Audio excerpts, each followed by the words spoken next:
Selamat pagi pemirsa, apa kabar Anda di pagi hari ini? Senang sekali saya Graciela Taime dapat menjumpai Anda dalam Berita Papua. Sejumlah berita menarik dan teraktual telah dirangkum tim redaksi kami. Berikut 3 berita utama hari ini.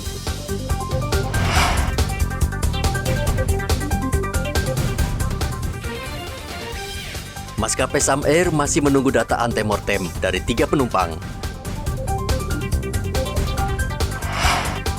Wisuda TK hingga SMA hanya menjadi beban orang tua. Kementerian keluarkan surat edaran tidak wajib diikuti. Beras di Merauke sulit, pasar murah diserbu ratusan warga.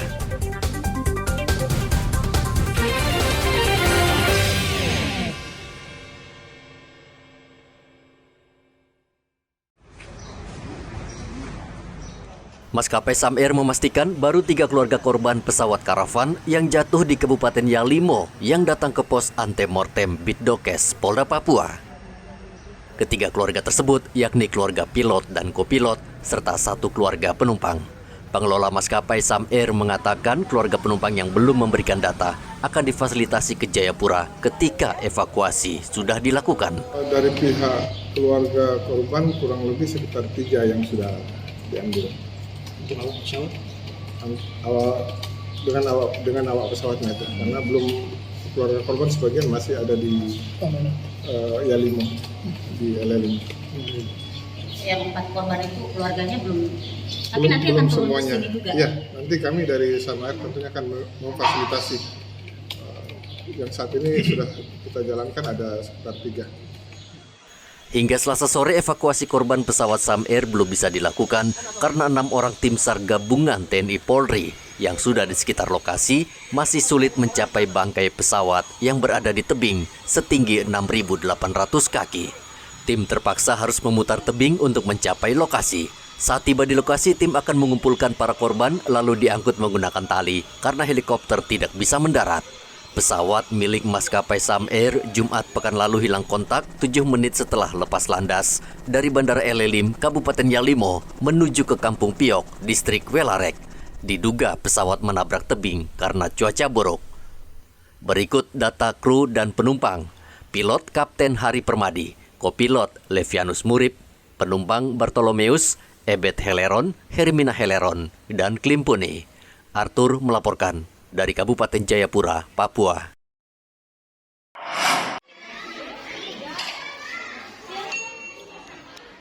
Banyak sekolah di Merauke, Papua Selatan menggelar wisuda di sejumlah hotel dan tempat mewah. Wisuda seperti itu hanya pemborosan dan membebani orang tua siswa, khususnya mereka yang tidak mampu. Menurut warga Merauke, mereka sebenarnya tidak setuju.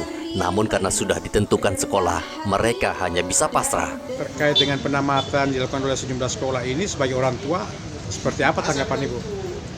Ya, kalau untuk wisuda di hotel-hotel memang bagus Pak, cuman sangat memberatkan orang tua. Karena kan setelah wisuda terus kita mau masukkan anak-anak kita ke sekolah kan itu butuh biaya besar Pak. Jadi alangkah baiknya itu kalau dilakukan di sekolah biar tidak menjadi beban para orang tua. Sebaiknya perpisahan sekolah itu dilakukan di sekolah saja mungkin ya, agar tidak, kan di sekolah juga kan ada gedung-gedung aula, jadi itu kan bisa dimanfaatkan agar bisa meringankan beban orang tua, tidak perlu memikirkan biaya untuk mungkin digunakan untuk sewa gedung di luar, itu kan bisa dimanfaatkan, gedung-gedung sekolah itu kan bisa dimanfaatkan, jadi bisa meringankan orang tua lah begitu. Gubernur Papua Selatan Apollos Avanpo mengkritisi wisuda dilakukan di hotel mewah, apalagi biayanya dibebani ke orang tua. Wisuda yang digelar taman kanak-kanak hingga tingkat SMA harusnya dilaksanakan di lingkungan sekolah. Ada kecenderungan sekolah-sekolah baik dari tingkat TK, SD, SMP, SMA yang melakukan penamatan atau upacara wisuda di hotel-hotel. Tentu kita sudah tahu bahwa kalau penamatan dilakukan di hotel, pertama itu membutuhkan biaya yang besar. Pasti akan memberatkan orang tua, terutama orang tua siswa yang tidak mampu.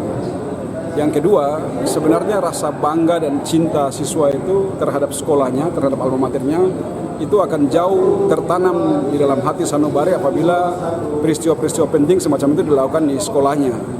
kalau dilakukan di luar dari sekolah itu kan kesan terhadap sekolah yang telah mendidik mereka, membesarkan mereka itu tidak akan tertanam di dalam hati sanubari para siswa. Jadi kalau kita ingin memberikan kenang-kenangan yang terakhir kepada mereka saat penamatan sekolah, sebaiknya dilaksanakan di sekolah. Itu akan jauh lebih baik. Hingga saat ini kami belum mendapat tanggapan dari pengelola sekolah terkait kritikan Gubernur Papua Selatan. Kementerian Pendidikan mengeluarkan surat edaran nomor 14 tahun 2023 tentang wisuda pada satuan pendidikan anak usia dini, satuan pendidikan jenjang pendidikan dasar, dan satuan pendidikan jenjang pendidikan menengah. Isinya larangan mewajibkan wisuda di tingkat TK hingga SMA. Surat edaran itu dikeluarkan sehubungan dengan fenomena dan budaya wisuda yang dilaksanakan bahkan sejak tingkat TK. Wisuda tersebut memberatkan orang tua murid. Muhammad Ridwan melaporkan dari Merauke, Papua Selatan.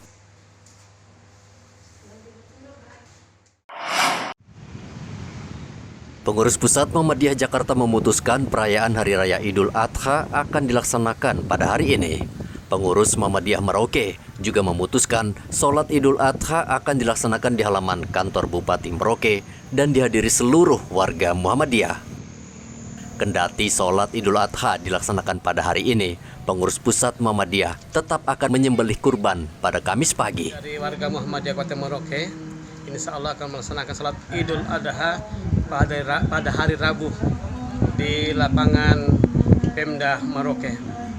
Sebenarnya itu karena kita berbeda, maka insya Allah pimpinan Pusat Muhammadiyah telah memutuskan bahwa pelaksanaan kurban kami, meskipun kami lebarannya hari Rabu, namun pemotongan hewan kurban pada hari Kamis demi kebersamaan kita.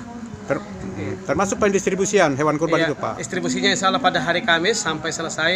Dan untuk pimpinan dari Muhammadiyah di Masjid Al-Hikmah Bampel menyembelih 8 ekor sapi dan 3 ekor kambing. Terkait pendistribusian daging kurban, pengurus Muhammadiyah Merauke memastikan dilakukan seperti perayaan Idul Kurban tahun-tahun sebelumnya. Muhammad Ridwan melaporkan dari Merauke, Papua Selatan. Sapi jantan ini merupakan pemberian Presiden Joko Widodo untuk dikurbankan pada perayaan Idul Adha Kamis besok. Sapi seberat 1 ton itu berasal dari kampung Sukamaju, Kurik 5, Merauke. Sapi berusia 3 tahun ini dibeli dari seorang warga bernama Sutrisno. Gubernur Papua Selatan, Apollo Savanpo, mengatakan sapi sumbangan Presiden akan dibawa ke rumah pemotongan hewan milik Dinas Peternakan Merauke untuk diperiksa kesehatannya sebelum disembelih. Sapinya sudah siap, beratnya sekitar 1 ton, dan tim karantina hewan dari Dinas Pertanian, Pangan, Perikanan, dan Kelautan Provinsi Papua Selatan sudah bersama-sama dengan tim dari Sekretariat Negara sudah melakukan pemeriksaan kesehatan dan sudah dinyatakan layak. Nah, selanjutnya pemeriksaan selanjutnya akan dilakukan sesaat sebelum dilakukan penyembelihan di RPH. Lalu pemeriksaan ketiga akan dilakukan setelah pemotongan di RPH. Jadi ada 3 kali pemeriksaan untuk memastikan supaya masyarakat yang memperoleh daging kurban dari Presiden itu benar-benar dapat mengkonsumsi daging yang benar-benar sehat dan layak untuk dikonsumsi. Pemprov Papua Selatan menyerahkan daging sapi sumbangan Presiden ke Masjid Al-Aqsa dan nantinya dibagikan ke warga saat perayaan Idul Adha. Selain Papua Selatan, Presiden Joko Widodo juga menyumbangkan seekor sapi untuk warga Muslim di Provinsi Papua Pegunungan. Muhammad Ridwan melaporkan dari Merauke, Papua Selatan.